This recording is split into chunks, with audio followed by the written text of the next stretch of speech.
Bombastic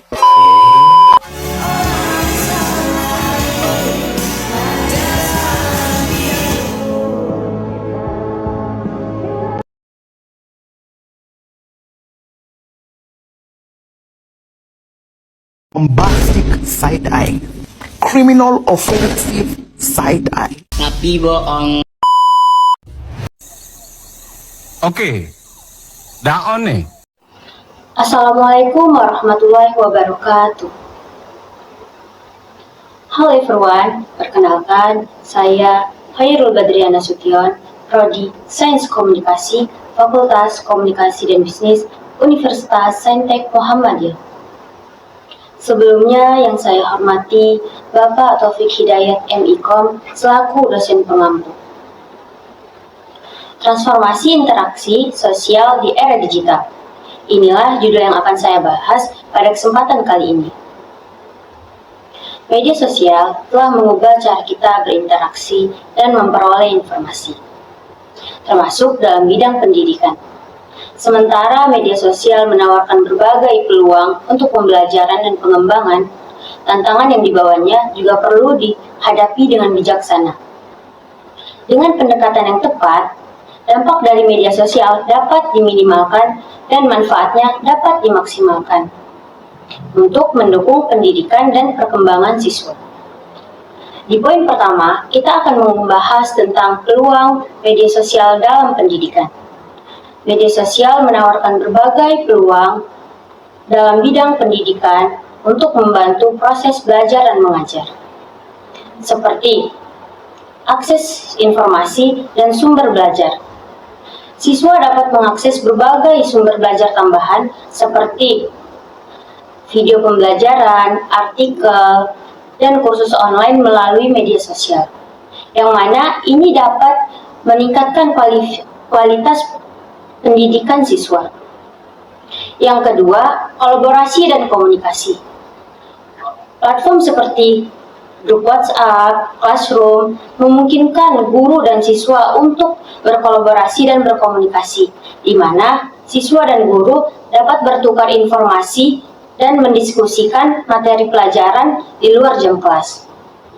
Yang ketiga, perkembangan digital. Menggunakan media sosial dalam pendidikan dapat memudahkan siswa untuk mengembangkan keterampilan digital seperti komunikasi literasi digital, komunikasi online, dan kolaborasi virtual, yang mana ini merupakan teknis penting untuk masa depan. Di poin kedua, kita akan membahas tentang tantangan media sosial dalam pendidikan. Yuk simak apa aja tantangan yang mungkin kita hadapi di dalam dunia pendidikan. Yang pertama, gangguan terhadap fokus belajar. Media sosial dapat menjadi sumber gangguan bagi siswa, terutama melalui notifikasi dan konten yang tidak terkait akan pelajaran. Hal ini dapat mengurangi produktivitas belajar dan mengganggu konsentrasi siswa. Contohnya, ketika sedang mengerjakan tugas di rumah, siswa bisa tergoda untuk membuka media sosial dan akhirnya menghabiskan waktu akan hal-hal yang tidak berhubungan dengan pelajaran mereka. Yang kedua, privasi dan keamanan. Kebocoran data pribadi antara siswa ataupun guru dapat terjadi melalui platform media sosial, yang mana kurang terjaganya akan privasi. Contoh, kasus di mana data pribadi siswa seperti nama, foto yang tersedia secara publik di media sosial. Yang ketiga, ketergantungan media sosial. Baik siswa maupun guru dapat menjadi terlalu bergantung pada media sosial untuk belajar ataupun berkomunikasi, yang mana ini dapat mengurangi keterampilan interaksi langsung dan pemecahan masalah. Contoh, siswa yang terbiasa mencari jawaban dari media sosial mungkin tidak mengembangkan pemecahan masalah secara kritis atau kurangnya kemandirian dalam belajar. Di poin ketiga, kita akan membahas tentang dampak media sosial pada pendidikan. Penggunaan media sosial dalam pendidikan memberikan banyak manfaat seperti yang pertama, pembelajaran personal. Media sosial memungkinkan siswa untuk belajar dengan kecepatan dan gaya mereka masing-masing. Ini membantu siswa yang memiliki kecepatan belajar yang berbeda untuk tetap mengikuti pembelajaran dengan baik. Yang kedua, akses global. Siswa dapat berinteraksi dan belajar dengan orang di seluruh dunia, memperluas wawasan, serta pemahaman mereka terhadap budaya yang berbeda-beda. Ini dapat meningkatkan pemahaman siswa tentang perspektif global dan mempersiapkan siswa untuk menjadi warga dunia yang lebih baik.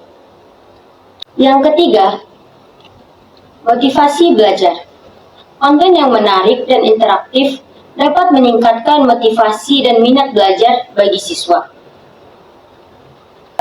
Selain memberikan dampak yang positif, media sosial juga memiliki dampak ataupun tantangan yang negatif dalam pendidikan.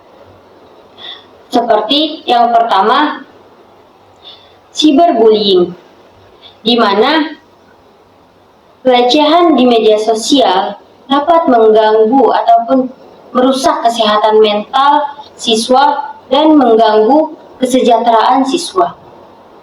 Yang kedua, kecanduan dan distraksi. Penggunaan media sosial yang tidak terkontrol dapat mengganggu proses pembelajaran bagi siswa. Yang ketiga, penyebaran berita palsu. Potensi untuk menyebarkan berita hoaks dapat memengaruhi pemahaman siswa. Saat mengintegrasikan media sosial dalam pendidikan, penting untuk kita mempertimbangkan dampak-dampaknya, baik itu dampak positif maupun negatif. Dari pembahasan kita di atas, dapat saya simpulkan bahwa secara keseluruhan, media sosial dapat menjadi alat yang efektif untuk mendukung proses belajar, meningkatkan interaksi dan kolaborasi, serta menyediakan akses yang lebih luas untuk informasi dan sumber belajar. Dengan kesadaran yang lebih besar akan dampak-dampak ini, harapnya penggunaan media sosial dapat dikelola dengan bijak dan bertanggung jawab. Dengan demikian, penggunaan media sosial ataupun risiko dari media sosial dapat diminimalkan dan manfaatnya dapat dimaksimalkan. Mungkin cukup sekian yang dapat saya sampaikan. Apabila masih banyak kekurangan ataupun kesalahan dalam penyampaian, saya mohon maaf. Sendirian tanpa kekasih, cukup sekian dan terima kasih. Sekian dari saya. Billahi fisabilil haq, fastabiqul khairat. Wassalamualaikum warahmatullahi wabarakatuh.